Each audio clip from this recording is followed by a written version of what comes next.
Director of the University Museum of Contemporary Art, located at the Fine Arts Center, if any of you have not been to visit us. Welcome to our 6th annual roundtable, and it's co-sponsored by the University, UMCA, University Museum of Contemporary Art, the Department of Art, Architecture and Art History, and this year we're delighted to also have additional support from the Department of History through their Museum Studies Certificate Program, as well as Museums 10, and a special thanks to Stephanie Peterson, our grad student in art history, who's been a great help in coordinating the project, the event. Each year, these roundtables have focused on different aspects of museum work, including curatorial practice, conservation, collection management, and education. They've provided an important overview of career options, training, and the challenges of working in museums today. A key feature of the roundtables is the involvement of experts from the museum field who have come to UMass Amherst to participate in panel discussions, giving immediate hands-on information on the specific nature of their jobs, and they're offering real-life experiences. And so this year, we decided to focus on the topic of art of exhibition display, the art of exhibition display, which engages just about every aspect of the museum's operation, collaboration among the curatorial, education, and design staff, and it underscores their individual roles as well as the participation as members of this entire team. Even the biggest exhibitions have to start small with an idea, the kernel of a vision, and a model. And so the job of the museum installation designer is to create a working model that organizes the space of an exhibition before it comes to life for the visitors. So first, the designer and the curator meet to discuss not just matters of space, but also what the exhibition is trying to convey, what ought to be highlighted, and what the overall feel of the exhibition must impart to the visitor. Decisions regarding paint colors, constructing temporary walls, lighting options are crucial, but designing an exhibition also requires consideration of the overall graphic treatment of a show, attention to conservation needs of the objects, and the collaboration with museum's education department if it involves video projectors, projections, audio visuals, and other technology that needs to be included. While the process may begin as early as a year or two before the actual exhibition opens, it's in the final few months that things really get moving. And from there on, it's a matter of constantly tweaking, fine-tuning, and being ready for anything. So we're thrilled to have today 3 very distinguished museum professionals to speak of their experiences in the areas of exhibition design. Dennis Kois is director of the Decorative Museum from Lincoln, Massachusetts. Tomomi Itakura, who is the designer in the exhibitions department at the MFA in Boston. And Veronica Jackson, the principal and senior designer at the Jackson Design Group, which is based in Washington, D.C. I've asked Joseph Kupczynski to introduce each speaker just before their presentation to help lead a discussion and then field questions from the audience. So I'm going to introduce Joseph and then turn things over to him. Joseph is a professor in the UMass Architecture and Design program, an interior and architectural designer, artist, and educator. He's the principal of Joseph Kupczynski Studio Design Projects, which is an interdisciplinary design studio focusing on the links between design, culture, and art through public and private design commissions, installations, activism, and research. Our University Museum was fortunate to work with Joseph just a year ago as the principal designer of the exhibition that we had, Greening the Valley, Sustainable Architecture in the Pioneer Valley. So it's a privilege to have our visitors here and to turn things over to Joseph at this point. So thank you so much.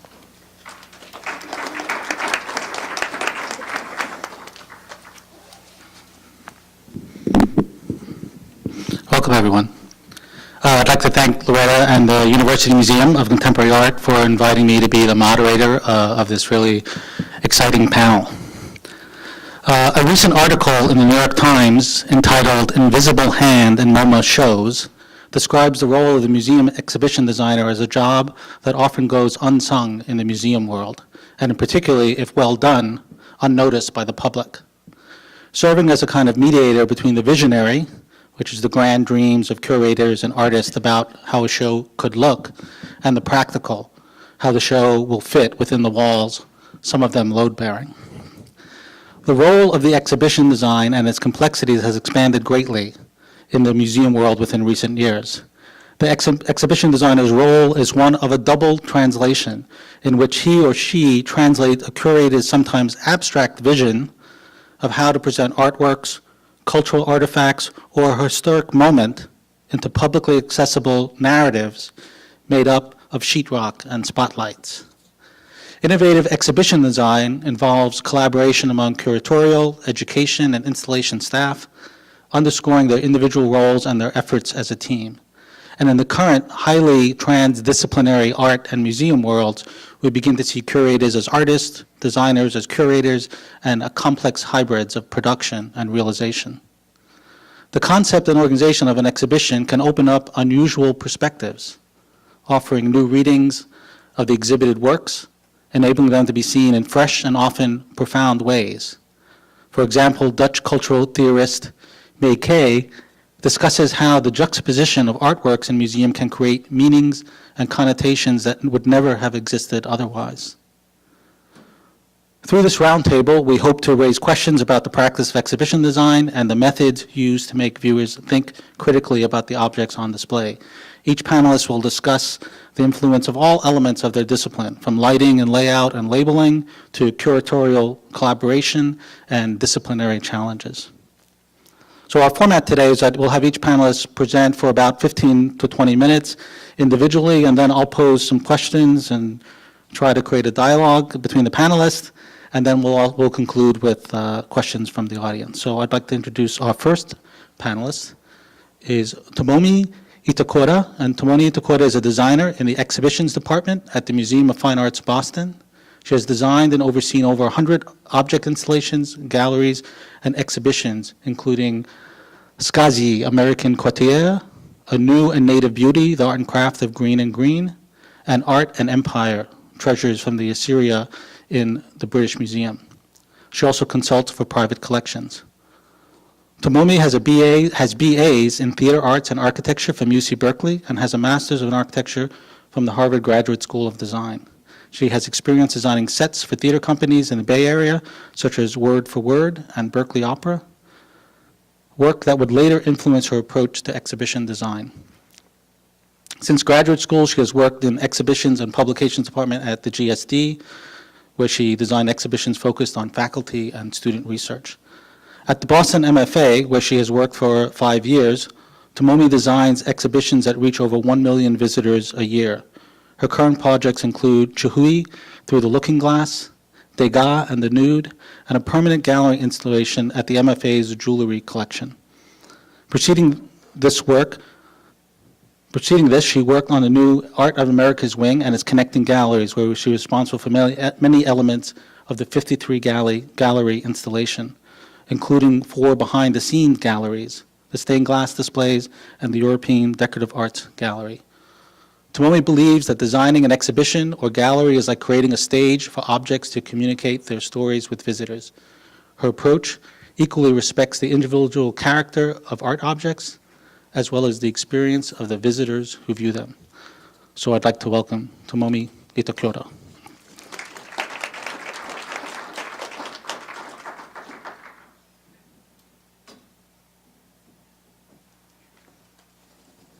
Hi.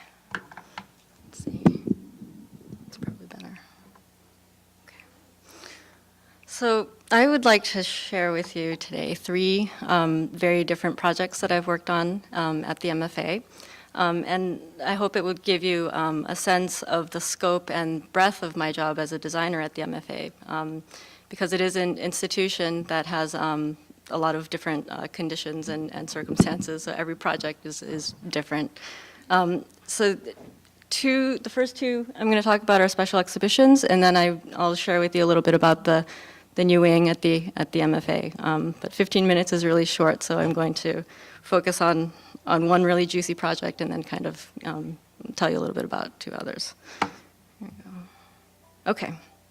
So design practice at the MFA, I believe, is all about navigating opportunities and parameters, while sticking to a core design philosophy. And for me, these are what you see. These are the things that I feel are the most important when designing an exhibition. And the first is to start with the artworks.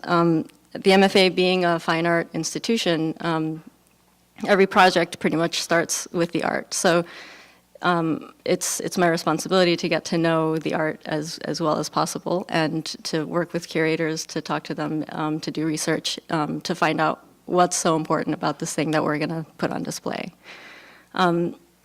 And the second is something that applies to all types of design, but it's to have a concept, to have a main idea. It's kind of like writing a paper where you have to have a thesis, and every design decision that's made has to support that main idea. And that main idea can be structured around narrative. Are we trying to tell a story about the objects? Contextual, in the sense that, are we trying to show what an object looked like in the period, or do we want to group them with other objects to get a sense of a period in history? And then exhibition design is about designing space and designing a space for the objects to be displayed. And so the space needs to also support the main idea. I also believe very much in having equal respect for artworks and visitors. And again, the MFA is a fine art institution, and as a designer, I'm responsible for taking care of the art. Artworks can be very sensitive to certain things, light or humidity. So art needs to be displayed in a way that doesn't harm the object. And these aspects definitely have an effect on how a design looks in the end. And it goes without saying that the visitors need to be respected as well. Things need to be accessible, legible, spaces need to be navigable. And finally, I wanted to point out that each project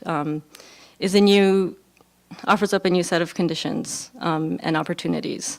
So every project is different, and whether it's a budgetary restriction or some crazy idea that we're trying to realize, it's a new set of problems every time that we get to solve. So this is the first project that I want to share with you. It's called New and Native Beauty, the Art and Craft of Green and Green. It was an exhibition about green and green. They were architects from California.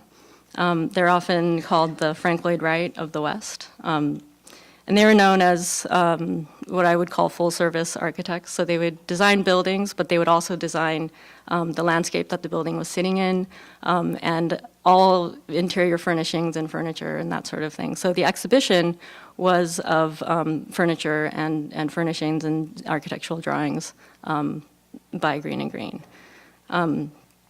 I just watched this movie, Inception, this weekend, and the house that Leonardo DiCaprio, that character, keeps trying to go back to, that's a Green and Green house. Okay, so this is the space that the exhibition was in.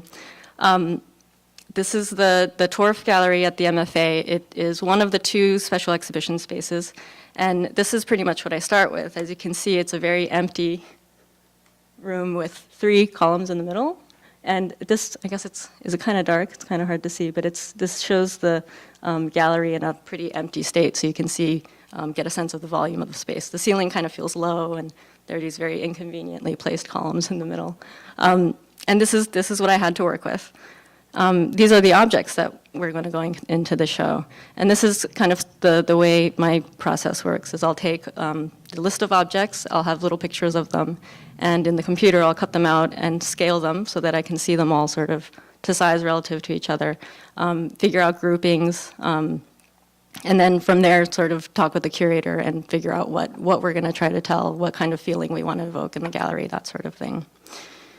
This was a traveling exhibition, which meant that it was organized by the Huntington Head Library in Pasadena and traveled then to DC and then came to us. So there was a version of the exhibition in all 3 of these locations. They all had different curators and different designers, which meant that it was the same objects but looked completely different in every venue. And so luckily we were the last venue, which meant that I could go see the first incarnation of this show to get to know the objects, and it's kind of a luxury that I don't always have. And I also got to see a Green and Green house. This is a Green and Green house. This is all part of the research phase of an exhibition design project. So this kind of epitomizes the style of Green and Green, and the curator and I decided that this is the kind of thing that we wanted to evoke. Like, this is the kind of feeling that the exhibition should have. This is the outside of the house. Notice the low overhanging eaves. Can you see this? The contrast is kind of not so good, huh? Low overhanging eaves, it's kind of sitting harmoniously in the landscape. This is a picture of the interior. You see everything you see in here, the lamps. There we go, that's better. The lamps, the furniture, the table, the chairs, the fireplace, the stained glass window, all of that was designed by Green and Green. And the exhibition included furniture that was kind of this style. So this is what we were trying to evoke in the exhibition. This is the feeling that we wanted to have. And this is a picture of the exhibition. As you can see, it's kind of got this domestic feel to it. These objects are grouped together according to the houses that they were in. There were 3 main houses that we were highlighting, and each of those projects got like an island of platforms.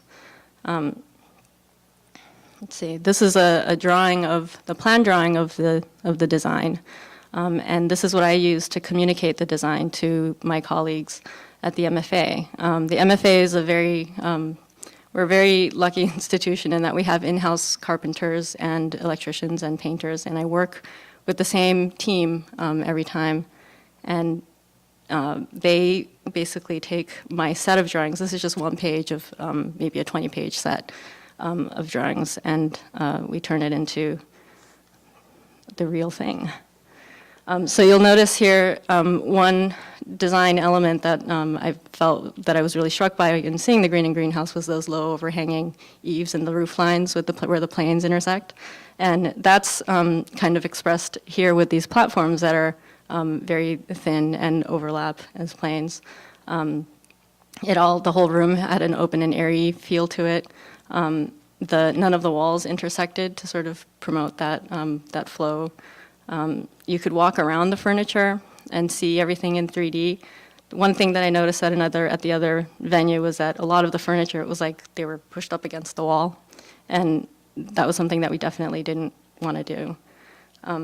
And this, the stained glass window you see here, that thing, it's a stained glass window with a light box behind it. The way this other venue did it was that they had this.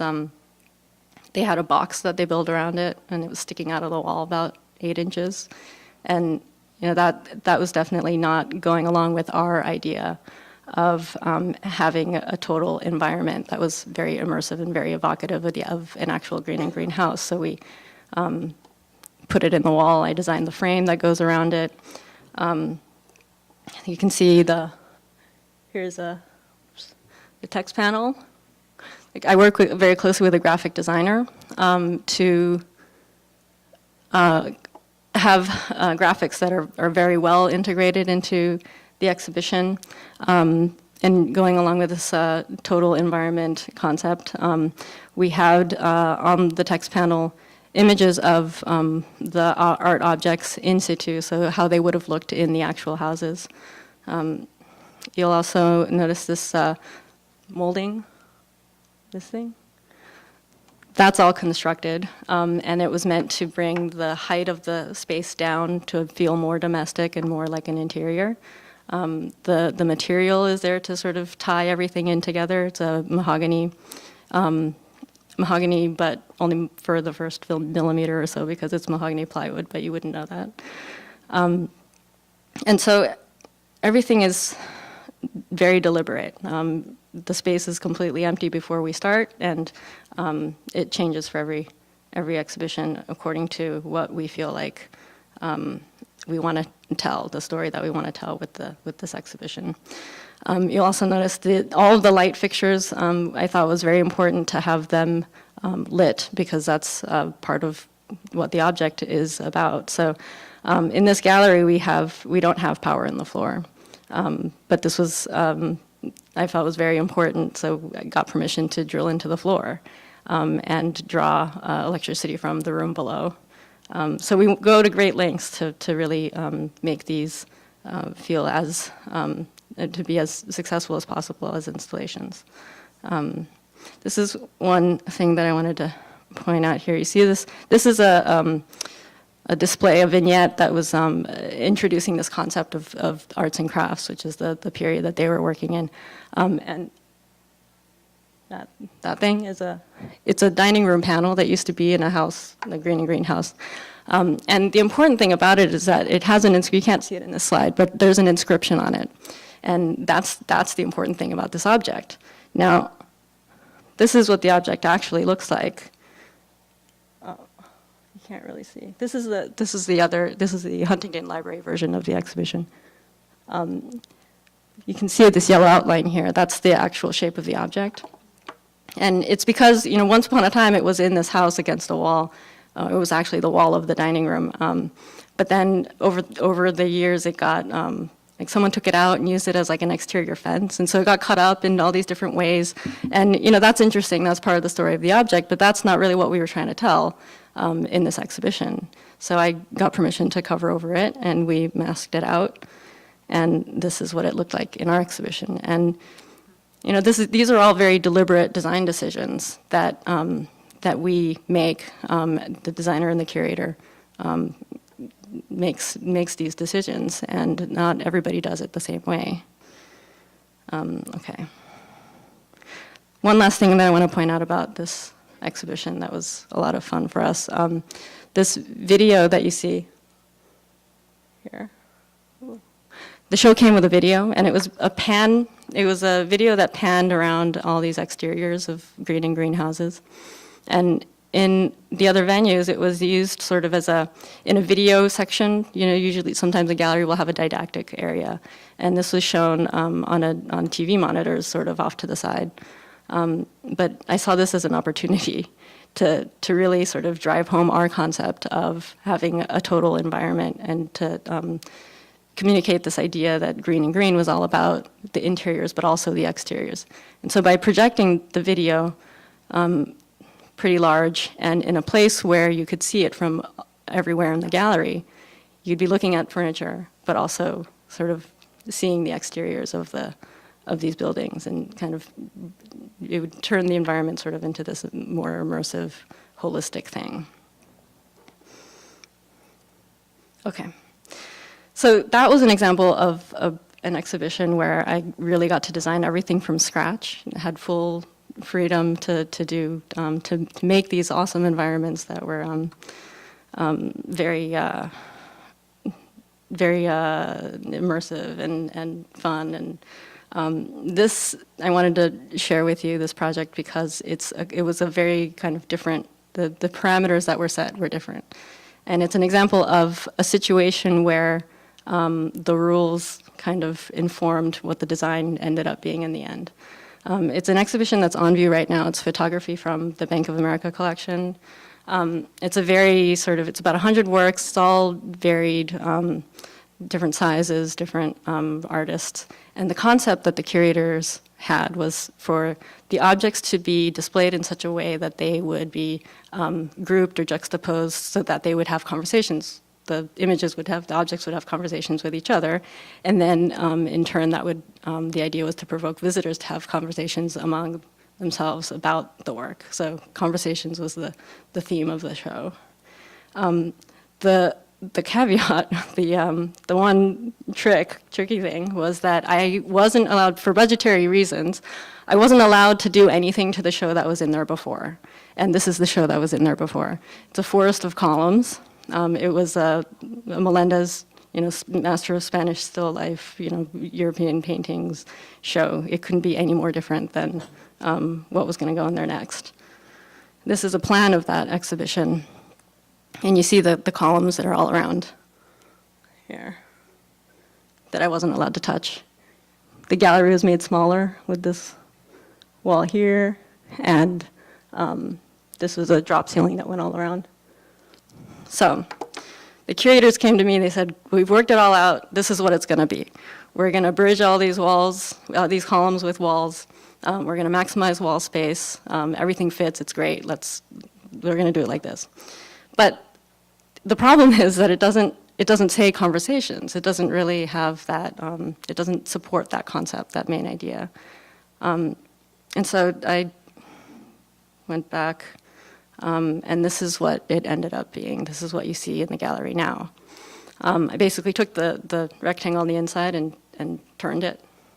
And the idea was to bring a little bit more dynamism into the space and to have more fluid movement in the space and to create these situations where you could have interesting relationships between with the pictures and the visitors. So that's an example of not an ideal way to start a show, but making it work. This is what the exhibition looks like. And the idea is for the visitor to never know that behind what you see is actually what was there before. Okay, so the last thing that I just want to quickly talk to you about is the new wing at the MFA. Now this is a different project altogether. One of the main differences is that it's a permanent installation, not a temporary exhibition. So the temporary exhibitions that I shared with you before, those are up for maybe 3 or 4 months and then they go away. This is meant to be up forever. So it's there was a lot more invested, I guess, in this project. There were a lot more people involved, a lot more time involved, and it was $504 million involved. So it was a very, very big project with a lot of big decisions. This is kind of the rough timeline of how the building came into, or the exhibition came into fruition. And just so you know, that's where I got involved, was 1.5 years out, which meant that as a designer, I mean, there was still design to be done, but a lot of the key decisions had already been made, and I had to work within those parameters. So 10 years out, the master plan was in place, schematic designs were in place. 5 years out, they already knew what kind of galleries we were going to have, what size they were going to be, where some of the key pieces were going to be. The ceiling height in the galleries was actually decided on by the biggest piece that we have in the collection that had to be on view. So that was kind of how they decided on the ceiling height. And a lot of these pieces had to have special cases made for them that had to be, the steel had to be in place for them before, well, in order for them to be displayed, which meant that those decisions had to be made very, very early on. And most importantly, 3 years before the project happened, all of these really important design concepts were decided. And basically, the design idea for the new wing was to have was for the objects to be really accessible to the visitor. So really clean design, pretty minimal, providing context but only in snippets. So not having these period rooms with like over the top display, but to have very clean sort of segmented object groupings and yeah, nice materials. That was very important. Glass and steel. Temporary exhibitions, we use a lot of plexiglass and things that are not really meant to last a long time. But the new wing, they went all out, and there's fabric on the walls and fancy glass cases, that sort of thing. Anyway, so a year and a half out was when what's going in, what's going where, that's all known. What wasn't known was how it was going to happen. So an example of one of the things that I worked on is this is in the Arts and Crafts Gallery. This is a stained glass window that you see up here. This is a picture of it actually in the building that it was first installed, and what we have at what the museum owns are just the glass parts. So we had to make that display happen there. So I was told, here's the gallery, this is where it's going, make it work. So as a designer, what I have to do is figure out all the details on how it's going to work. I talk with conservation folks, curators, to come up with the design of how it's all going to work on the inside, and then also the frame that it was going to be displayed in on the outside. So a lot of details, stuff that you don't see. And here it is in the gallery now. And then here's the last thing that I wanted to share with you. This is a painting that you see here, and it was going here. So they said, here's the gallery, here's where it's going, go for it. Now, the idea was, this is the picture you see on this side. That's how it was displayed in the old galleries. But the painting originally was displayed over a fireplace that kind of looked like this one. Except, obviously, the proportions are all different because it's a different fireplace. But obviously, it was a wider fireplace. It kind of had this sort of detail. So the idea was to display it in a fireplace like it was originally. And this picture is an old room, actually, at the MFA. So the MFA owns this. So we took it apart, and they told me, okay, you have these parts to work with, you have this painting, make it work. So it's basically Frankensteining a fireplace together. So I drew up drawings like this, where the proportions are worked out. I source the stone that's going to be the surround of the fireplace. The column capitals you see there, those had to be found because those parts didn't exist in the fireplace that we had at the MFA. And the gray parts, we had to add pieces of wood to make it sort of wider than it used to be. The floor, the tiles were, this was this thing. That's the floor of the fireplace, and it's actually parts of the floor that used to be in the old east wing of the MFA. So it was bringing that back. So it was kind of an interesting homage to the old building that was there before the new wing went up. And this is the fireplace as it stands in the gallery today. Completely fake, but you wouldn't know it. And the painting fits, so everything's kind of working harmoniously. And that was the idea. So I hope that kind of gives you an idea of the kind of work that I do at the MFA. It can range from nice, juicy projects where I start from scratch to projects where there are a lot of parameters set in place that I have to work with. But in the end, it's about problem solving and making things that look pretty. And that's it.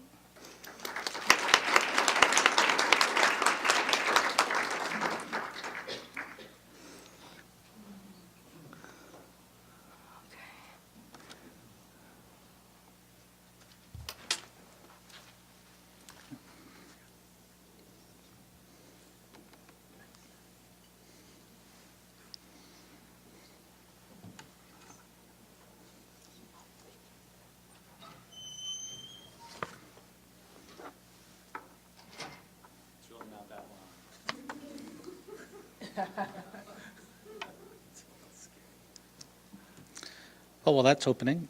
Oh, there it is.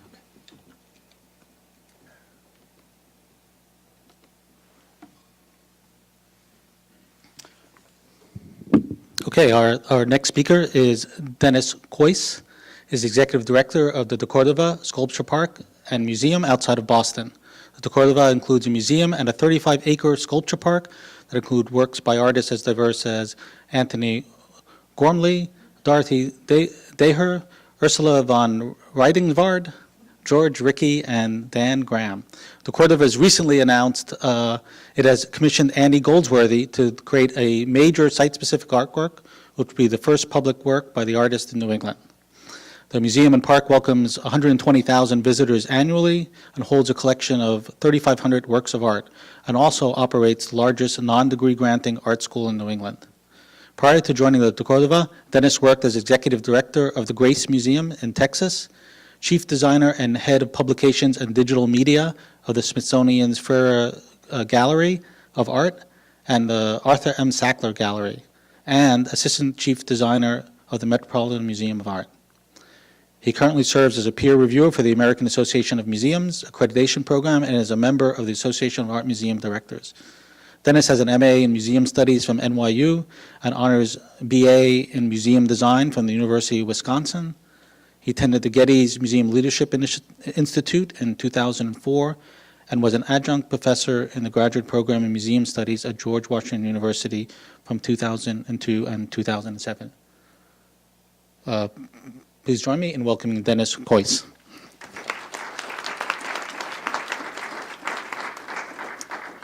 Thank you, Joseph. So I'm going to approach this from a slightly different perspective, and then we're going to have, we've had this wonderful introduction to exhibition design from a designer interior to a museum. Veronica is going to talk a little bit about exhibition design as a sort of working with institutions as a design firm and a designer that's sometimes in, sometimes outside the organization. And I'm going to talk as sort of a recovering design addict who's now, unfortunately, mostly spending my time raising money instead of doing design work. But it's kind of design on a different scale. And what I wanted to do is maybe talk a little bit about where the intersection of what designers do in museums and what the public perceives the value of museums to be meet up. And I think that that's where, for me, the most exciting part of what designers do, sort of happens, and it's what makes museums, to me, sort of one of the most culturally relevant and interesting sort of interfaces between the public and our lived culture and our sort of cultural objects in history. And I think, anything that Tomomi was talking about, that Veronica was talking about, that I'm talking about, can be relevant to, whether you're interested in history, science, art, whatever it is, these sort of institutions that display material culture for a public, they're applicable across all. So I think it's not very specific necessarily to art. But and I'll get more to that in just a minute. I just thought for those of you who aren't so familiar, really quickly, if this goes, if you haven't been to Cordova, please come. Of course, $12. Or become a member, better yet. But De Cordova is a sculpture park first and foremost. And when I took over as director 2 years ago, we started shifting the institution towards making sculpture primary and everything else we do as a contemporary art museum secondary for a number of reasons. And it gets into the notion of applying design thinking, the kinds of thinking that Veronica and Tomomi do across an institutional perspective. And I'm going to talk about that a little bit. So there's this wonderful 35-acre sculpture park. There's this big sort of mediocre museum building that was built in the 90s, perfectly serviceable, but not the sort of most exciting piece of architecture ever done. There's a variety of sculptures around the park. Many of them are loaned from artists, artist estates, other institutions. Some very recent additions. We just added a nice Liechtenstein for a couple of years last year. We are going to have, these are sculptures by Laura Ford, who's a British artist in her 20s. These are called the Armor Boys. They're sort of child-size armor bronzes that are sort of scattered about in various sort of states of decay. We just acquired this wonderful little Rhonopondic otter, which is extremely disturbing, with its sort of little artist's face head on it there. And coming up soon, this is a Ursula von Riddensgaard sculpture. Joseph, I tried to give you the most difficult names possible to pronounce. That we just commissioned and acquired. This is part of a show that Ursula has traveling the country. It's at the Sculpture Center in New York. It's going to be to Cordova this summer. So this resin sculpture outside we just acquired. It will ultimately come home to reside at Cordova. We are in the process of acquiring this Dan Graham, which is called Crazy Spheroid, Two Entrances. Those of you who saw Dan's show at the Whitney last year know that architectural pavilions are a major component of his practice, and we didn't have anything architectural in the park, so we wanted to move in that direction. And finally, we have this proposal that Joseph alluded to from Andy Goldsworthy. He's been to the park a few times. He's proposed this too difficult to explain project here, but if you want to help us raise $1 million, let me know. But we're well on our way. So we do these projects, and then we, of course, do a series of gallery exhibitions, which are all around contemporary art. We support New England arts, but we also support a wider array of artists. This was a show called The Old Weird America, which is sort of folk culture in American art. It's artists like Barnaby Furness and Matthew Day Jackson, Kara Walker, et cetera. This is my favorite piece from that show. This is 19 Lincolns. These are all Lincoln impersonators. We do a show that's called the Cordova Biennial, which is about New England arts. I'm just going to crank through these. This was my favorite installation from the recent biennial. This took over our library. This is actually sort of private space in the museum, and we had an artist that wanted to live in the library, so he did for several weeks at a stretch, and he archived his personal papers, including, you see there are people I don't take orders from, N through Z. He sort of would create work in the library, be in there all day working and drinking coffee, and he'd interact with visitors. It was part performance, part sort of process piece, very interesting project. Recently, we had a large Shakaya Booker exhibition, which was both inside the museum as well as outside with her cut tire pieces. And very, very recently, this was Leonardo Drew. You there see the gallery installation. And this is a view from outside the museum. This is a 3-story high stairwell that you process up into the museum, the world's most pompous staircase, we like to call it. And we used that wall inside to install a massive work by Leo that sort of took over the space and really sort of was visible both inside and outside the museum. And what's up now? This is Rachel Perry Welty, who's a Boston-based artist, New England-based artist, and very conceptual in her work and what she does. And so this is photography, installations, all kinds of projects. So I started out as a designer, and I feel like design has really informed what I'm doing with the museum and what we do as an institution and how I perceive the institution. I just want to talk briefly about that. So as a designer, I started out actually without nearly the skill set of these two talented folks. I started out as a graphic designer and really working from the 2D end of things and taught myself the 3D world of design.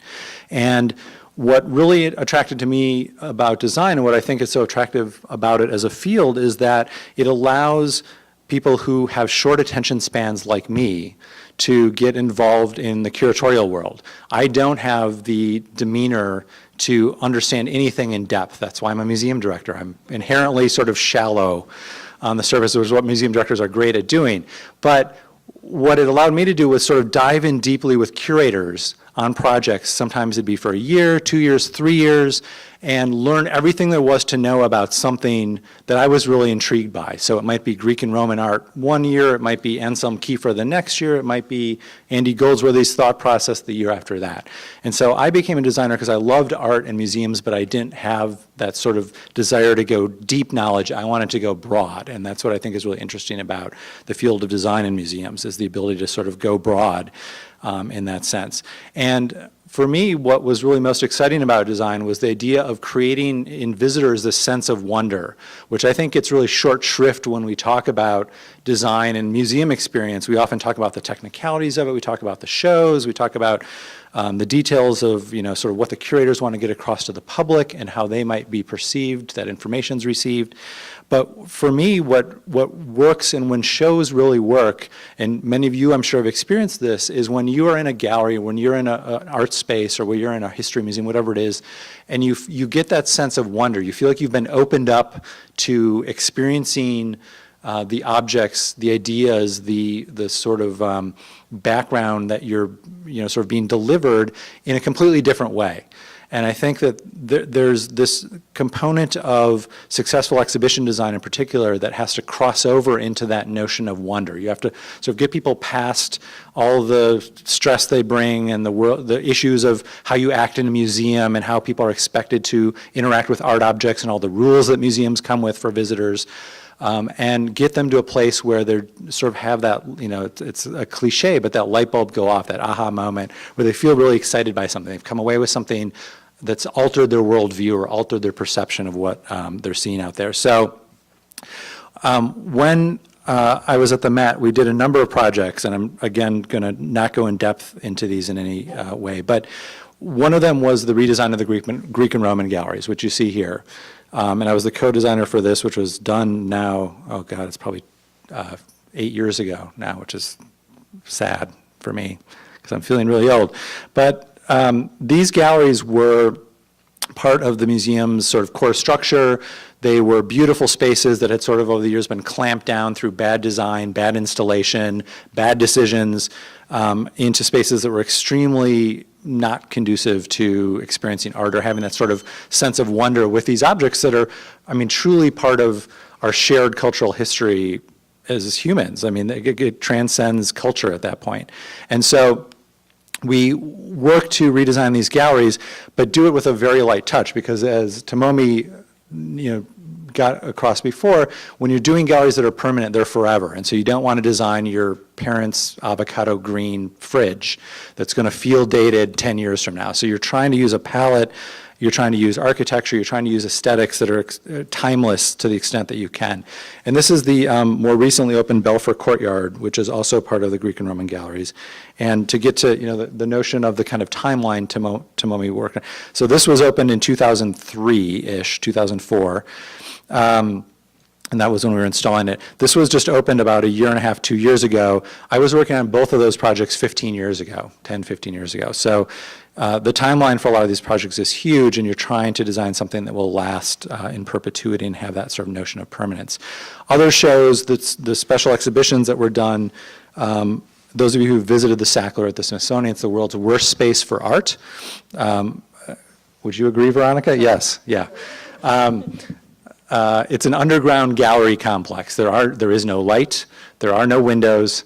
It's just a miserable place for art. And this was a place that the Smithsonian has chosen to highlight its collections of Asian art. And so we would do these shows, which were completely encapsulated 3 levels below ground.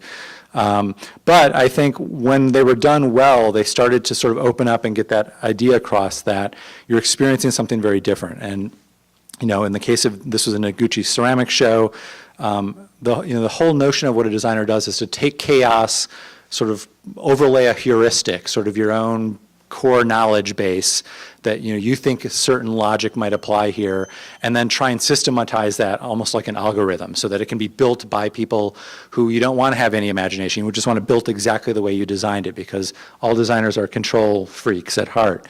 And so in this case, Noguchi visited Japan. It inspired this excitement in him about Japanese ceramics. He overlaid that with his American identity.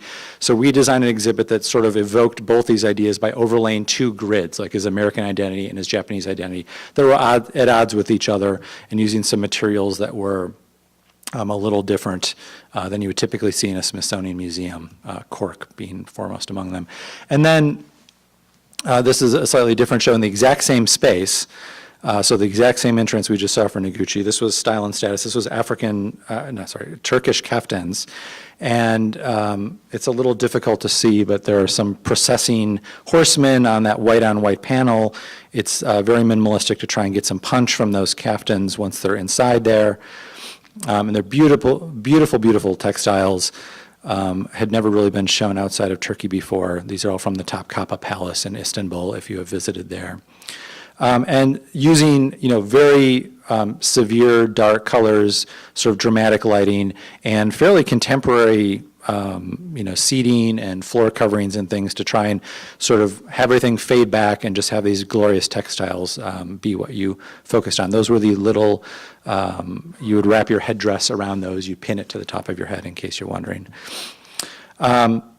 So when you're doing shows like this, it's trying to, I would often call it, be the interpreter of maladies. You're trying to take what the curators have in their head, which is often best expressed as a book, frankly, and interpret it into something that's inherently has to be visual, it has to be short, it has to be extremely user-friendly and engageable for a broad public, particularly if you think of the Smithsonian, the kind of visitation you have there is probably even more dramatically democratic in the best possible sense of the word than, say, the Met.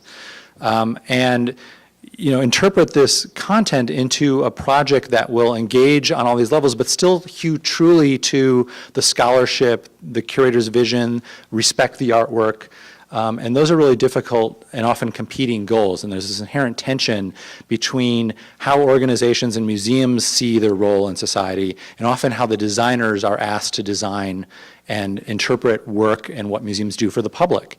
And in coming to the De Cordova, one thing that I've been thinking a lot about is where that tension exists and how we might actually make the institution behave more like a designer, which, as a designer, that's not a surprising tack to take with an institution, but there is sort of an interesting focus in organizational theory right now around design thinking as a management practice.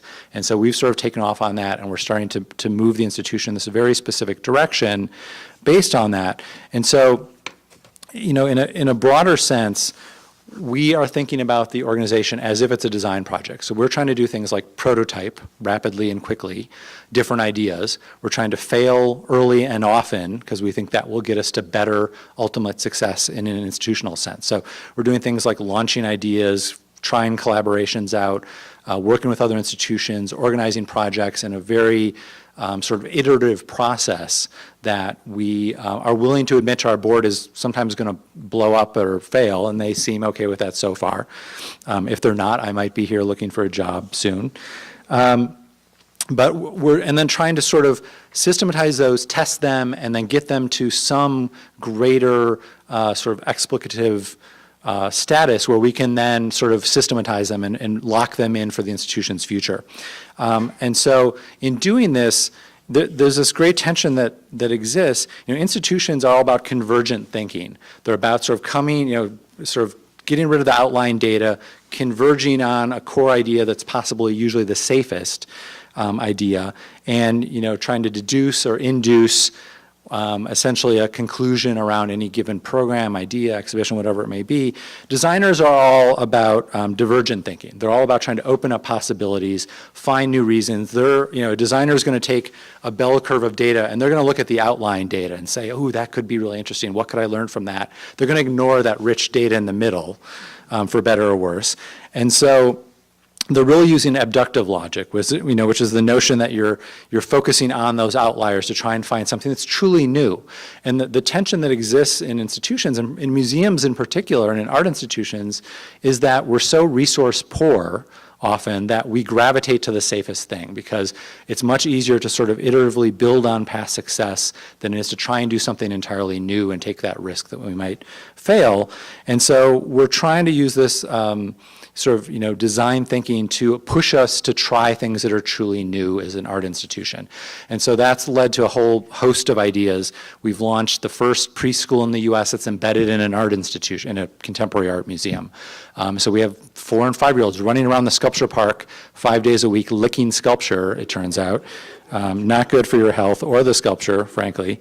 But, it's an experiment. It's a pilot program with a preschool that we're going to see if we can learn something about how families and how young children relate to art objects and how we can build long-term familiarity and comfort with the arts through this kind of a program. And we're testing it. We're working with Harvard on testing and things. But that's not something we would do as an institution by using deductive reasoning. There's no argument for an art museum to open a preschool if you don't want to fail. But there's a great argument to be made if you want to try and build something new. So we're trying to do this and trying to institutionalize design thinking that way. And I think, on another level, museums overall need to diversify what they offer, and they need to diversify their funding streams. There's kind of a crisis in American museums about how they're supported. And I think that there's a lot to be gained from institutions thinking more creatively and bringing designers and sort of the folks that are more creative from their staffs into the sort of leadership of those institutions. It might be curators, it might be designers, but I'm really excited about the potential that holds for institutions going forward. And so that's really informed quite a bit of what we're doing at De Cordova and how we're thinking. And I'm going to try and keep this short. So that we can keep going. So I'm going to sort of leave it there for now, and I think we can maybe loop back to some of that. And I'm happy to talk about the more pragmatics of being a designer in institutions and sort of how those things happen. But having been away from it for 5 years, I'm tending to think of it in this very different way right now. So I thought I'd just share a moment of that and then turn it over to Veronica, and we'll go from there and dialogue in a bit. Great, thank you.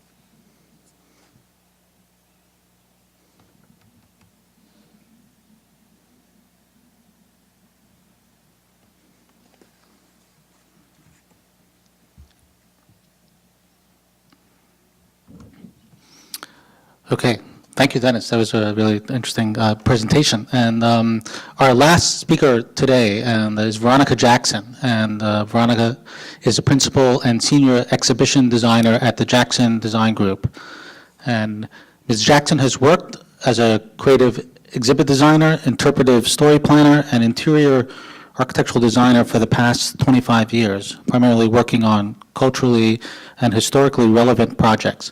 Such projects include the Reginald F. Lewis Museum of Maryland African American History and Culture, and the reinstallation of the Hall of African Culture at the Smithsonian Institution. Recent significant projects to highlight are the From Slavery to Freedom Gallery at the National Underground Railroad Freedom Center, and the Discovering the Civil War exhibit at the National Archives. Her background is in architecture, exhibition design, interpretive story development, and museum design development. She has also worked on national and international lighting design projects. Ms. Jackson received her Bachelor of Science in Architecture at the University of Virginia. The Jackson Design Group design philosophy is to work collaboratively with the client from concept to design, to fabrication and installation, and finding alternative solutions when appropriate. The group believes in communicating with diverse audiences, creating engaging exhibits that promote discovery. They accomplish this through the unique and numerous capacities of the talented design team who introduce stories in a way that intrigues and encourages the visitors to return to the exhibit. Please join me in welcoming Veronica Jackson.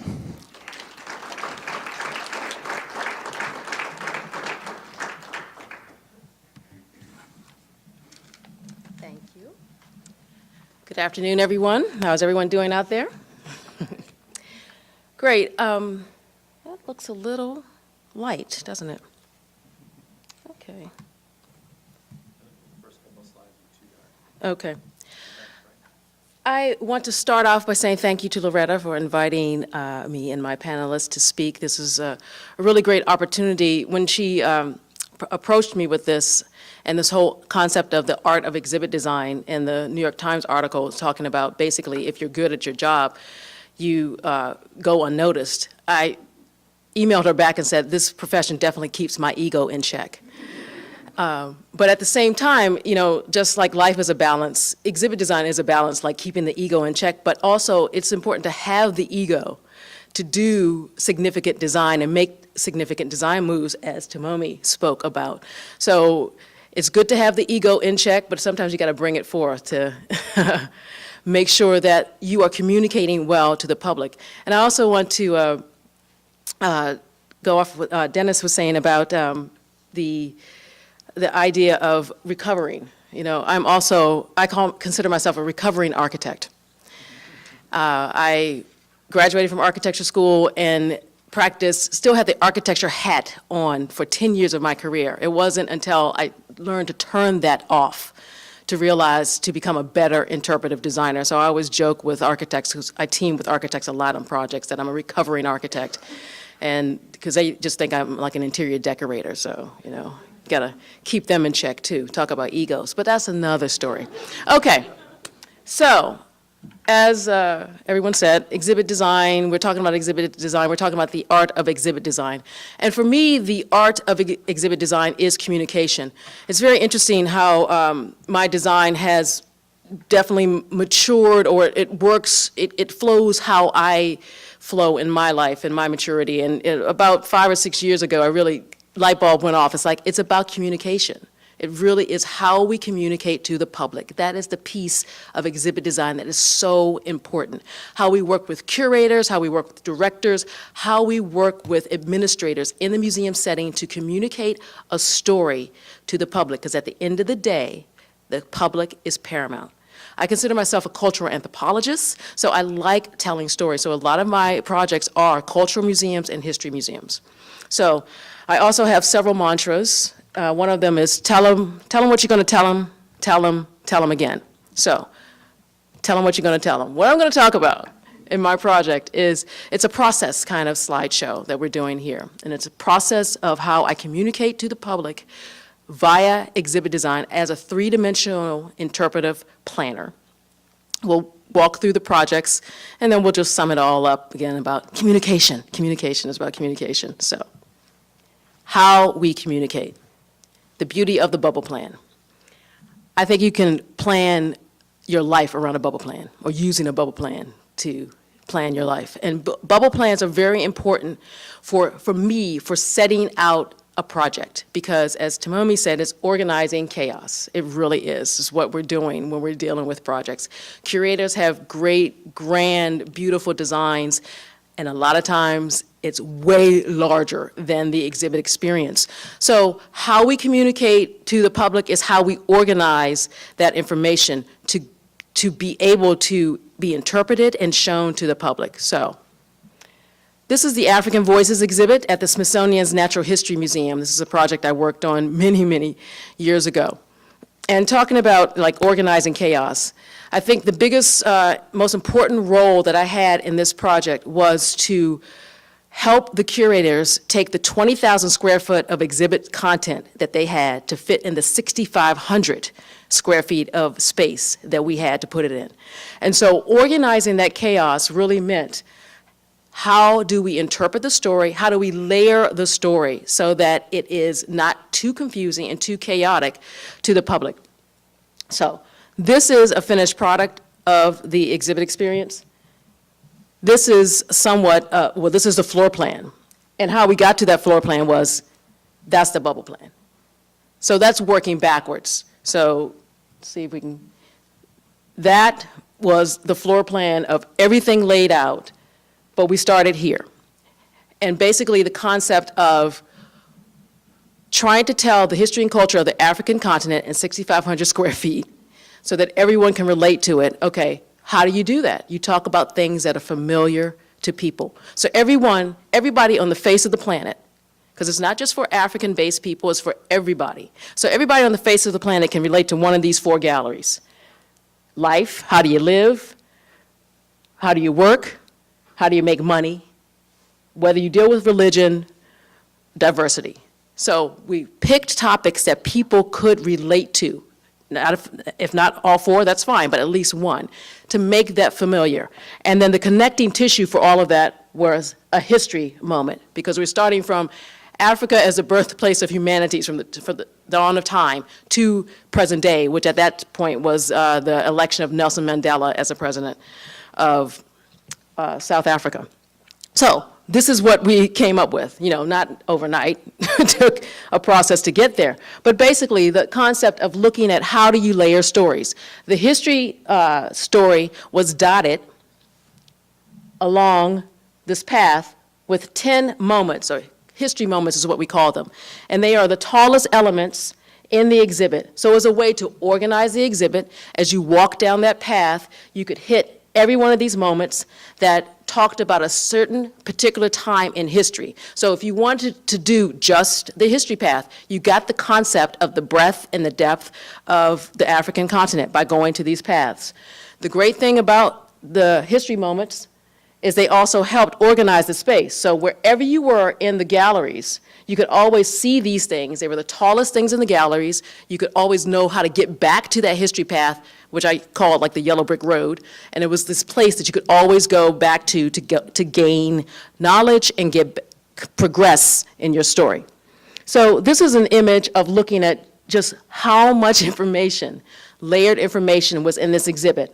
So we used layering as in text on the walls, a lot of proverbs, quotes, things like that. And at the upper level happened here, imagery to support that text. And at the more eye level area, you get objects in cases to really tell the story. So this is looking at layering, once again, a projection about the Ngorongoro crater. At this level, coming down more specific, you get photographs, and then at the eye level where you can read didactic information about the project is at that level. Bubble plan. This is the National Underground Railroad Freedom Center in Cincinnati, Ohio. This is the From Slavery to Freedom Gallery, and it really talked about the first person of African descent who stepped foot on the shores of America, chronicling their journey to freedom. And so how do you organize this story? And it's basically dealing with immersive spaces and didactic spaces, so a good balance between the two. That's the floor plan as we developed it.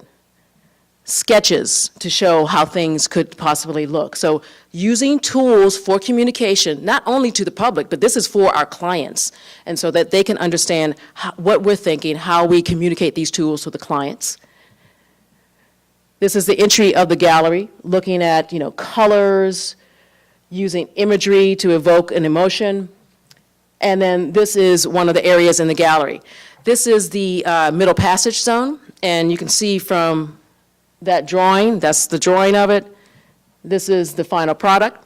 And so this was taking people from like the idea of people brought from Africa, going through the Middle Passage, coming to America. And so this was trying to evoke the sense of memory and loss. So we played with the idea of this column, the central column that glowed, and along the perimeter were the finishes and feels of like Cape Coast Castle and things like that. And then this is another part of the gallery. So this is the freedom element of it. And so we use the preamble of the Constitution, "We the people," as a backdrop to talk about freedom. And we house the 13th, 14th, and 15th Amendments in these cases. So it's looking at graphics as a communicative tool, looking at color to evoke an emotion. More bubble plan. So this is the Selma to Montgomery National Freedom Trail. It's in Montgomery, Alabama, actually is in Lowndes County. It's one of 3 trails that connect Selma to Montgomery, and it's chronicling the march, the historic march from Selma to Montgomery during the 60s. So looking at various ways that we can lay out this story, and then coming to a way of telling the story. So this element here it's very hard to see, but these are silhouettes of people, because this was before the Freedom March happened. This was before the Civil Rights, Voting Rights Act was passed. So I played with the idea of African Americans at that time being like second-class citizens. They didn't have the right to vote, easily have the right to vote. So they were like two-dimensional people. And keep your eye on that screen there, and so there are more silhouettes. And as you walk throughout the gallery, you get the story of the Freedom March and the right and the need and the want to gain that freedom. And on the other side of that panel is a photograph of one of the freedom marchers. And then you have full replicated mannequins or studio ice figures that come out of the photograph. So these people have now become three-dimensional people. They have earned and gained the right to vote. And so they're literally walking out of the photograph. And the great thing about the story was that it's not just an African-American story, it's an American story. So you see the plethora of all different peoples of diverse backgrounds coming together for this one cause. So the art of exhibit design, how we're using exhibits to evoke that emotion, to tell that story in an immersive way, not always doing it as didactic text on the walls. So that's another shot of it, looking at the perspective of literally some of the people in the photograph walking out of the photograph. Oh, am I going the right way? And then we played around with the idea of, using the footprints for those who bore the heat, the burden of the heat of the day. So you could come and just literally step in the footsteps of the people who came before you. Okay, so I do sometimes get pigeonholed in doing just a lot of African American projects, which, is a little frustrating sometimes, but I take the principle of, architecture, of exhibit design, of interpretive design, and apply it throughout accordingly. So in African Voices, curators wanted to tell the history of the continent in 20,000 square feet. I worked on a science project at the Newark Art Museum where the curators wanted to tell the history of the Earth in 5,000 square feet. So this is the bubble plan to just try to get that across. And basically, there were scientists who had this very lofty, very convoluted concept of trying to tell the history of the Earth. And it took me about 2 years in this project just to get through to them that it doesn't make sense. You're not going to capture the public with it. Because a lot of times, I am like the public when I'm working on a project. I'm just like a visitor. I don't know this subject matter. So that's an important role for me to play. I'm acting like a visitor. You must tell this, make me learn this subject matter so then I can interpret it and hopefully allow the public to learn from it. So after 2 years of talking to them, I finally got some interpretation. And basically, the whole premise is, I always believe in introductory galleries, having an orientation here. And the whole scene is, the Earth is made of plates. Plates rock and shift and move. They create climates. And as a result, climates create environments, and such as a cave. And then this is the local environment in New Jersey, because this is in Newark, New Jersey. So that's how we kind of worked out, okay, this is the history of the Earth to bring it almost up to the present day. So here's our floor plan. And then here are some renderings, because it's always good to show the client renderings of what it may look like at the end of the day. So this is the orientation gallery, looking at the diversity of the Earth. The dynamic Earth was the name of the exhibit. So this is showing like 2 different kind of environments or climates that are created as a result of plate tectonics. And then here's what we ended up with. And it's also good to sometimes play with scale on projects. The added benefit to this project is they had a set of taxidermy animals that we had to use. So, I love a challenge. I love an opportunity to be creative. And so what we did with this one is they had a polar bear taxidermied animal. So I looked at shifting the scale. So put the polar bear up there. You as a human, you become the prey. The polar bear is the predator. So you feel like what it is to be, under the ice looking up at this thing trying to grab you. So played around with that, juxtaposing Arctic and tropical environments, their connections there. Looking at plate tectonics, this is a rendering for the plate tectonics. It was an interactive where kids could like move a wheel and shift the plates and see how plates shift and move. This is the interior of the cave, which is an environment that is created, geologic environment. This is how the cave came to being. So part of this whole exhibit design experience is working with multiple disciplines, working with fabricators that do good recreations of environments. This is the interior of the cave, incorporating casework into the cave system, so using an immersive environment, but still incorporating elements of the exhibit that are important. These are fluorescent rocks, iridescent rocks that they had in their collection that wanted to be displayed, and it worked out really well to incorporate them into the environment that they would have been a part of. And then this is the local environment with a mastodon dig. So basically, 5 billion years ago, that's downtown Newark, New Jersey. And that's quite a possibility. And so it's bringing things into context, making things familiar to the visitor. Yeah, the concept of time is very difficult for humans. 4.5 billion years, we can't fathom that. 100 years is something that maybe we can think about that. So how do we deal with time? How do we tell the story of time? Well, maybe you just, think about this. 4.5 billion years ago, this was around the corner from where you live. There was a mastodon there. There's the dig, and this is what we recreated in the environment.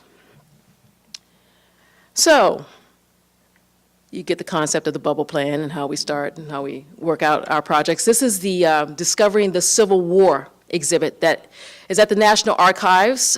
This was a project that took 4 years of my life to get this across. It's a 6,000 square foot exhibit in 2 parts, each 3,000 square feet. It is a traveling exhibit, and basically the curators wanted to allow documents that exist in the National Archives to tell the story of the Civil War. So it's all about storytelling. It's really what we're doing and how we tell it well. And so organizing this exhibit was a very daunting task because there were so many documents to display. But because of budget and because of conservation, you cannot display every archived document. That would have been cost prohibitive.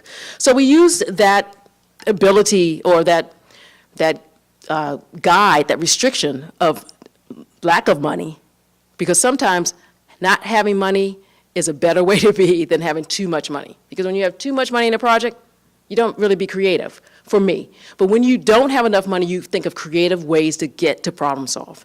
So we use the graphics, we use the documents as graphics in the exhibit. So for instance, this is one of the drawings showing several documents.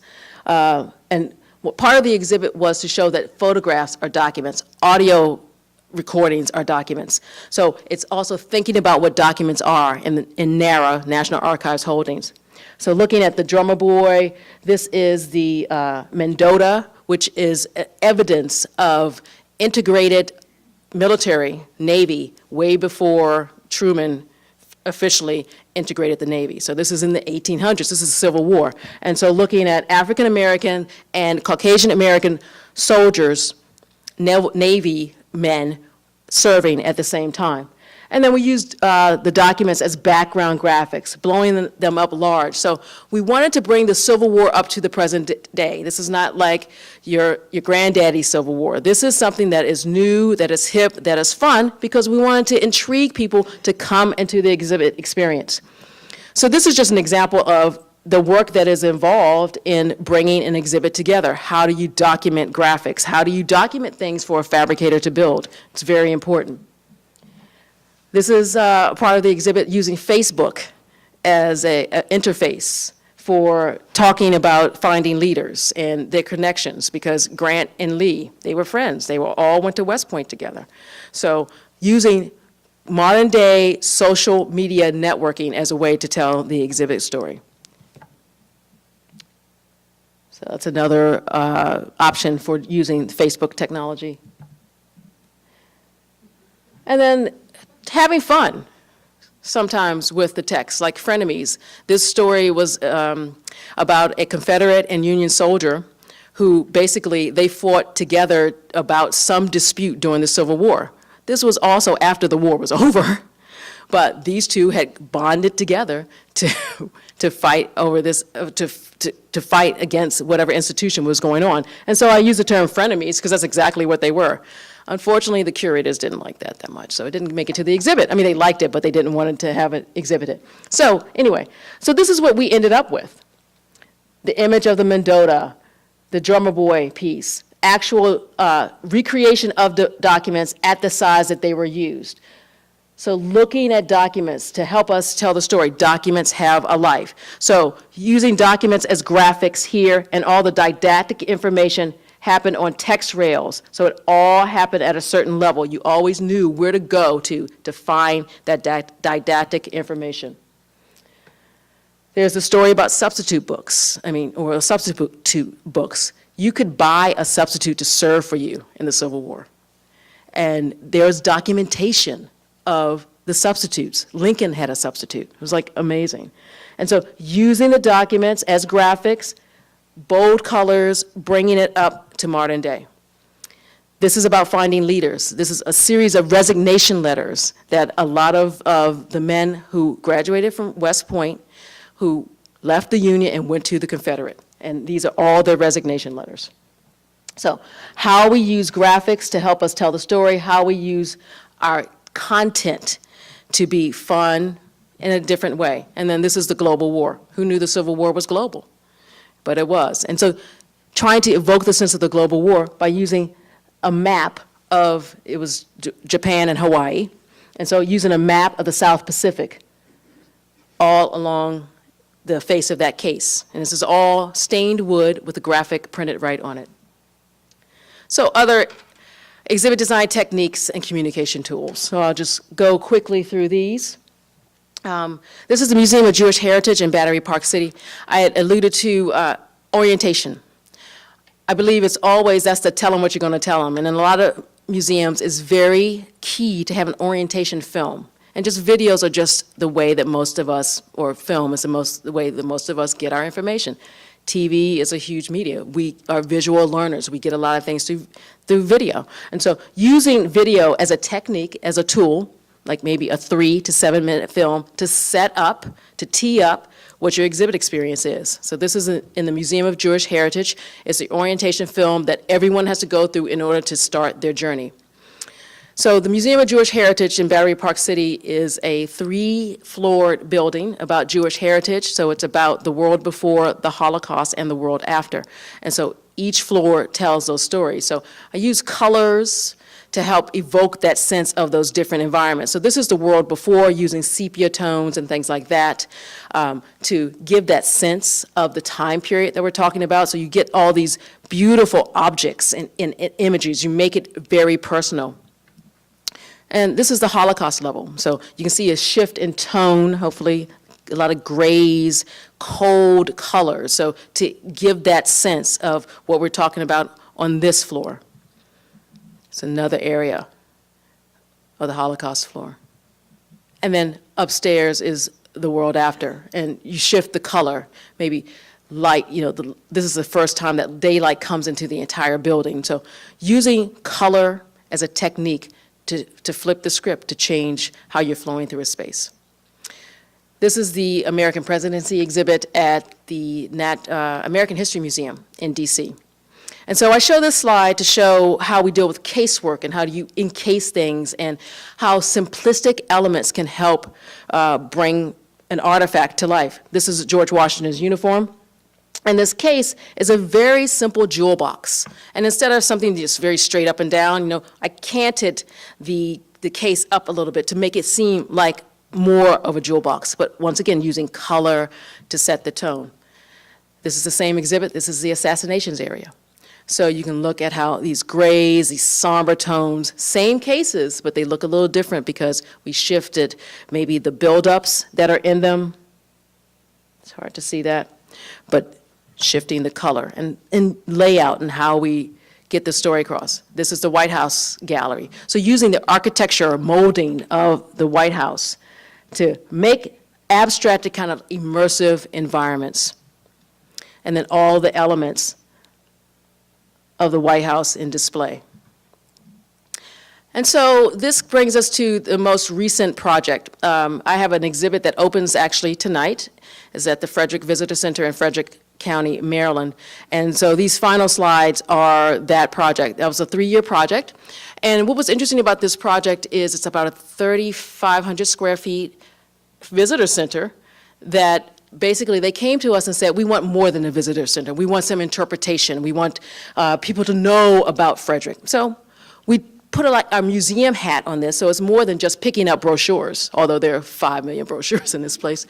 But it's more than that. It's about the elements around Frederick. So these series of slides show one key piece of Frederick, which is Cunningham Falls, which is a beautiful big falls. And so this is a graphic of the idea of using a mural of the falls to try to get across that expansive sense of the falls. So this is a curved wall. This is a graphic that is printed on the wall, and these are 2 video monitors to animate the falls. So it's like trying to kind of bring it to life. So that's a graphic print that we sent to the client. This is just taken yesterday. So this is the exhibit experience. We have a central hub that has video monitors on it. We have some cases that have artifacts on it. We have a compass rose in the floor dealing with directions. So this is a case near the Cunningham Falls. So you can see the graphic that is on the wall. You can see the 2 monitors there. So you can see more of the graphic there. So there are a lot of cases. There's a lot. This is a dense exhibit, but it all kind of balanced out really well. And so that graphic mural is like a watercolored mural that we put on the wall, the curved wall, and those 2 monitors are there animating the falls. And then let's see if we can do that. Yeah. So this is supposed to be a video. Oh, well.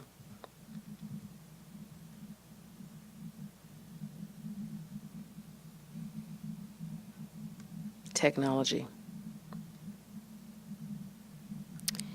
Okay. Let's see if I can get that up.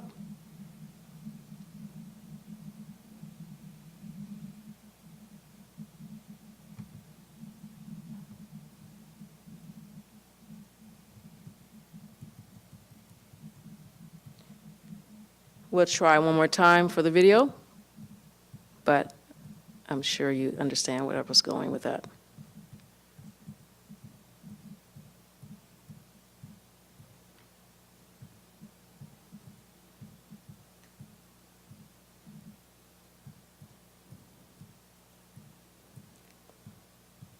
This is probably the fastest I've ever gone through this presentation.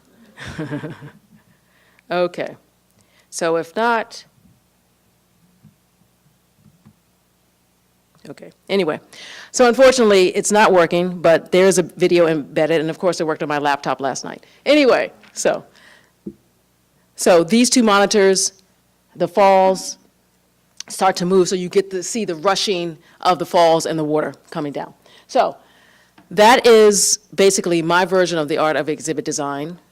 Communication, technique, tone, color, evoking an emotion. Thank you.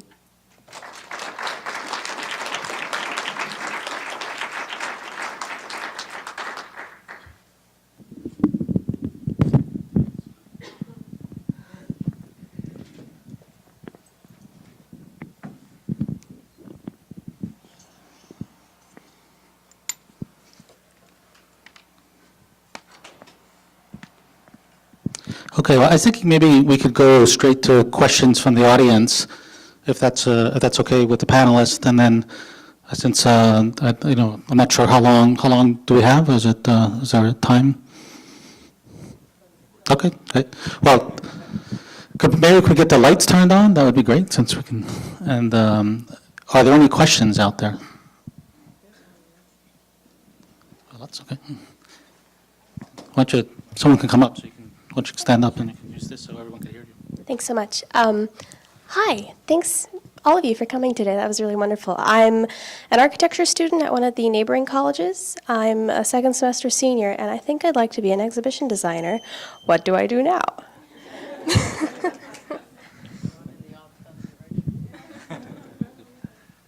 Anyone want to start on that? Sure. And it's interesting. I mean, this would be an interesting topic because I think there's a dearth of formalized educational paths to exhibition design. A lot of people come at it from the industrial design, graphic design, lighting design, architecture, ends of it. And I think the message that I've communicated most often is to sort of aspiring exhibition designers is to try and get involved with institutions early, whether they're the smallest, localist, sort of historic house or whatever. Everyone, especially small institutions, need a lot of help. And so I think sort of applying your talents there and getting some hardcore experience. I mean, what do you guys think? I mean, I feel like exhibit design is still sort of seen in the museum world as a fairly specialized talent set, which is maybe a little over-limited in who we encourage to come in. It's true. I totally agree with Dennis. Everything I know about exhibition design came from on-the-job experience. I had no idea I was going into exhibition design when I was in architecture school. And at our museum, we have a lot of internship type opportunities. This is how I think a lot of people get to know what it's like to be in that world. Mm-hmm. Yeah. I agree. I think experience is the key. And how do you get experience? And so, I mean, you can think about grad school, and there are exhibit design programs. Like the Corcoran has a program in DC, George Washington University has a program, and there are more programs that are popping up. But I think interning is definitely a good way to do it. And even if you can, find an exhibit design firm, maybe locally, that just hound them and say that you'll come and work for free for a week or something like that, because it's a catch-22. It's like, you don't have experience, but how do you get experience if, if someone doesn't let you in the door? Similar to Tomomi, I did not know that I was doing exhibit design when I was in architecture school.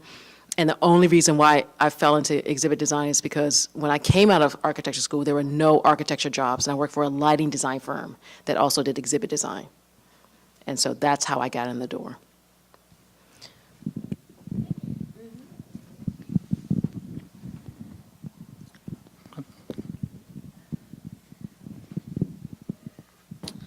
Hi, I'm interested in how you go about assessing the success of your projects and what you do if you feel like something isn't working correctly. Do you change mid-course in an exhibition, especially a permanent exhibition? That was one of my questions for the panelists as well about assessment. How do you kind of assess the success? Are there tools available for that, or like Dennis had talked about this design thinking, about testing and prototyping. How does that work in the exhibition design mode? Well, that's exactly how it works. A lot of times, if it's a big project, and it's usually, if it's an institution, you have some type of front-end evaluation that you would do anyway. And that would tell you what the exhibit wants to be. And then on the flip side of that, after the thing is up and running, you can have testing and evaluation for people to, and there are firms that do that. There are firms that do testing, and they go and they ask the public general questions related to the exhibit so you can find out how successful the exhibit is. Now, some projects that I've worked on, you have testing throughout the entire process so that you can find out if you are on track or not, and then if you aren't, then you can change the course of the project. But testing is one way to do it. And like for me right now, for the Frederick project, I'm happy because my client is ecstatic about the project. So for me, it's good. That's a successful project because the client is happy. And it's different in a museum because it's not like we have a client that we work for, we have the public. I guess the success of an exhibition depends on what you defined as what would be a success before you start the project. So it's different for every project. And, there's really no way to, like, you can count visitor numbers and you can take surveys, but they mean different things. And so it's very difficult to actually put a stamp on something to say it was a success, especially in our environment. One example that I will bring up, though, is that in the new wing, we had this, so the concept for the labels for, we have all these vignettes on these things, we call them the L's. So it's a backboard and a platform, and then we'll have a vignette on it. And the labeling for that is on a glass rail. It comes up about a foot and then angles a little bit, so it's very low. And there's a frosted label that's on that. And we went through so much prototyping. We thought this is the answer. This was the winner.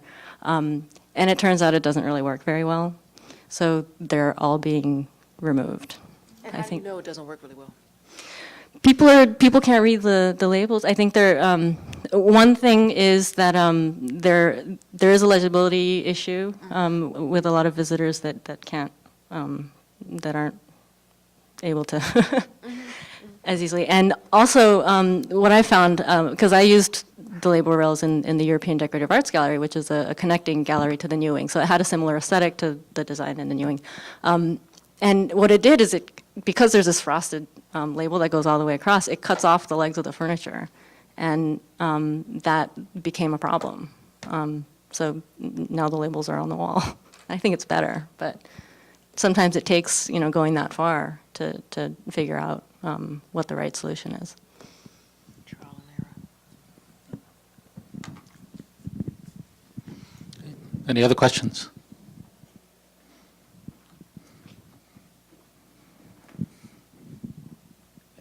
Thank you all. I'm Bob Painter. I'm in the anthropology department, and I have had the good fortune to visit some of the exhibits that Veronica has designed and learn quite a bit from them. And I'm also, along with some other folks in the room, have the good fortune to be working with Veronica on an exhibit at the moment. So to feed off of the notion of the success question, Dennis, I think you set a standard by saying that there's an aha moment, right? And I'm curious about how you cope with the fact that for some people that are going to visit an exhibit are going to come with such tremendously different backgrounds that that aha moment is going to be created quite differently for different members of the audience, and what your thoughts are on that.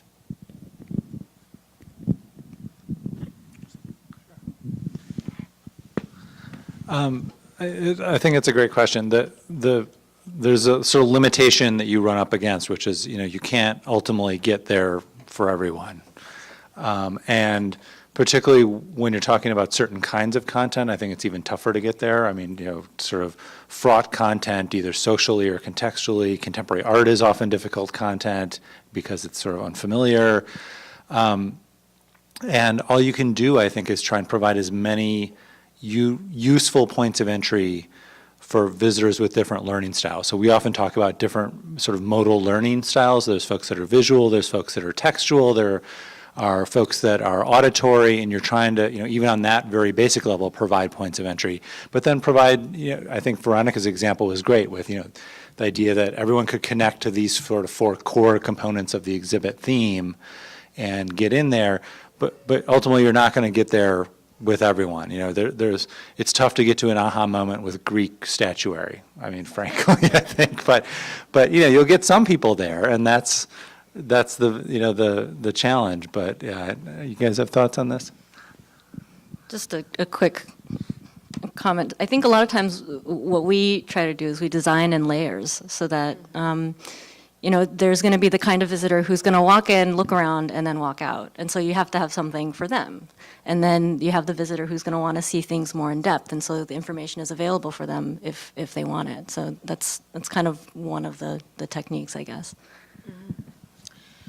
I think the aha moment that I try to make sure that at least the majority of the public gets is making something familiar. And I was saying this to David earlier, we as humans, we like stories. We all love stories. And the things that connect us to stories are what is familiar, something that we can maybe connect with. So if you tell a story by relating it to something that's familiar to most humans, that aha may come about like, oh, wow, I do that too. So for example, when I worked in the Museum of Jewish Heritage, I was looking at things that happen in the Jewish culture that also happen in the African American culture. And so it was like, wow, that's a familiar thing. That was the aha moment for me as a designer.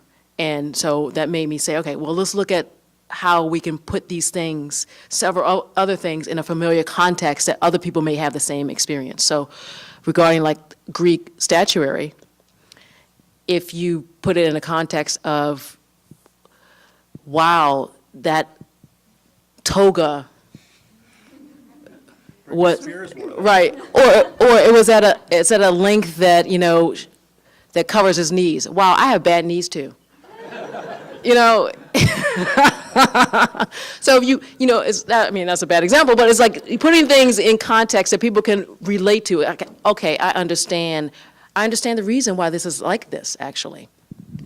Actually, that's a great example. And one example I can give that relates to also the prior question about evaluation. When we installed the Greek galleries at the Met, we installed room monitors in the ceiling for the first about year and a half, which basically tracked visitor movement patterns in the room. So it would be filmed, a computer would sort of algorithmically, in ways I never came to understand, basically be able to monitor what people's patterns most commonly were through the room and how many people hit certain cases and which cases weren't getting any attention, or the visitor stop was, they were spending 5 seconds at that case and 3 minutes at this other case, so why is that? And it turned out the most popular case in the entire exhibition is a case that has this selection of tiny little pots in it. And when the curators heard this, they thought, well, those were all the throwaways. Like, those were the stuff we didn't know what to do with, and we just stuck it in there. But it turned out there was a story told on one of those labels, which is still there. It's the second gallery on your right when you come in, which was about a potter who was in a competition with another potter, and they were both well known in their town. And so this particular pot has a little graffiti on it that one of them carved in the other's pot that basically amounts to sort of Xerxes, screw you.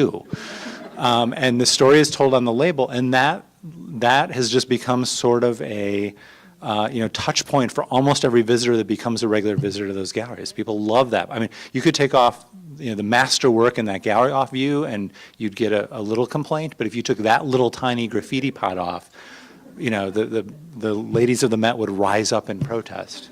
So I think that storytelling is, you've got it. I have a question actually for us. I mean, so what do you think about labels and how much text do you tell? How much story do you tell in museums? Because, there's a big polemic. Veronica, what do you think? Well, see, I'm like the socialist. I want everybody to be equal. I want everybody to have all the information possible, so that it's out there. You don't have to read it.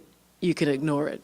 But I want to give everybody as much information possible to learn about this stuff. Because I believe that museums augment public education. They augment education. Their role is to augment education in a way that maybe public schools or regular education does not do. Because you can focus in on just like one subject if you want, and maybe you don't get that subject in an academic environment. So it has the opportunity to do that, and I think it's an opportunity that we should take advantage of. It's interesting, at the MFA, we're always trying to cut, make it as concise as possible to, if there is a point we want to make it quickly and let people move on. So we're a lot, it is an art museum, so it's not necessarily about didactics, and I think a lot of times we want the focus to really be on the art. Yeah, I'd fall in the camp of less is more with labels. Particularly for contemporary art, we're actually trying to see if we can get away from them altogether. Which a lot of contemporary artists hate labels. They don't want labels near their objects. They particularly don't want didactic labels near their objects. And so we're trying to, work with alternate modes of delivery for that kind of information. Cell phone, audio, tours, where you can get that information. You can hear the artist talk about the work, but it's not labeled. And my beef is always that people read labels and don't look. They'll read the label. If you watch visitors, oftentimes you'll read. Great, next, and they never actually spent the time to look at the artwork, which, so I think by removing it in a way, you force a mode of visual query. It's maybe not the most user-friendly way to force that mode, but. I find that sometimes people, there's something about a piece of art that you could say in a label that could reveal something about an artist's work that you had no idea about, and then you could look at that art differently. And I think that's the beauty of, it doesn't have to be a lot of text. It can just be a very short, poignant piece that may be the aha moment, like, wow, that's what that artist was going through at that time, and this is how they expressed themselves. So, especially for contemporary art, because there's a backstory for everything. For every piece that's out there, there's a backstory. There's so much backstory that I guess the trick is to pick what part of it is the most important, or what is it that we want to tell, and that's the curator wants to put out. exactly, yeah. Actually, just to follow up on that, because I think there's something interesting in the presentations today to see the range of work that's displayed, right? And it's very different from like historic moments to maybe more traditional art pieces to contemporary art, and that each one of those has different audiences, different ways of being perceived.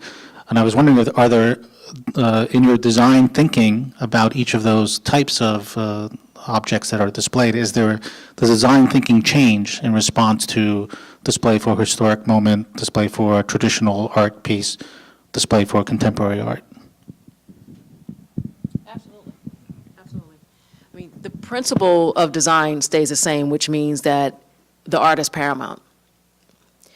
But if I'm working, which is rare, because I would love to work on more art museums, but I just don't. But if I was working on an art museum, and it's a contemporary art museum, I definitely would have a different aesthetic if I was doing a more traditional, like, Chinese painting show.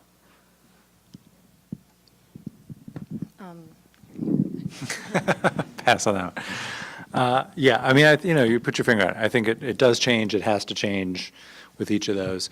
I think what gets interesting is when you sort of have shows that are crossing a couple of different boundaries at once, or there's a couple of different approach points that people can pull in at once, and then you can really start to play objects off each other, and the whole, even just the notion of placement of objects in shows creates a context that's tough to ignore. And there's arguments, there's some great books. Victoria Newhouse wrote a book about the placement of art objects in institutions, sort of the privilege that certain placements give objects and privilege certain stories. And you quickly slide into the morass of, of really difficult debates about content. But yeah, I think that's the sort of key to understanding those different modes of design.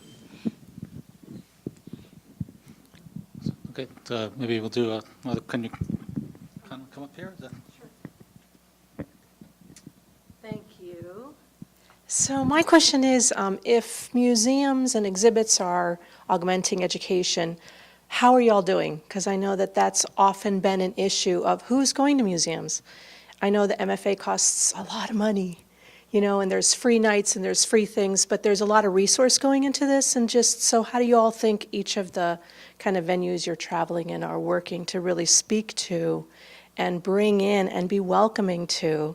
Because I didn't grow up going to museums, and I'm an emerging artist, so now I spend a lot of time at the MFA.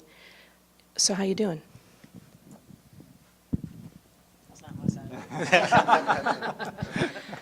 I guess it is kind of unfortunate that there is that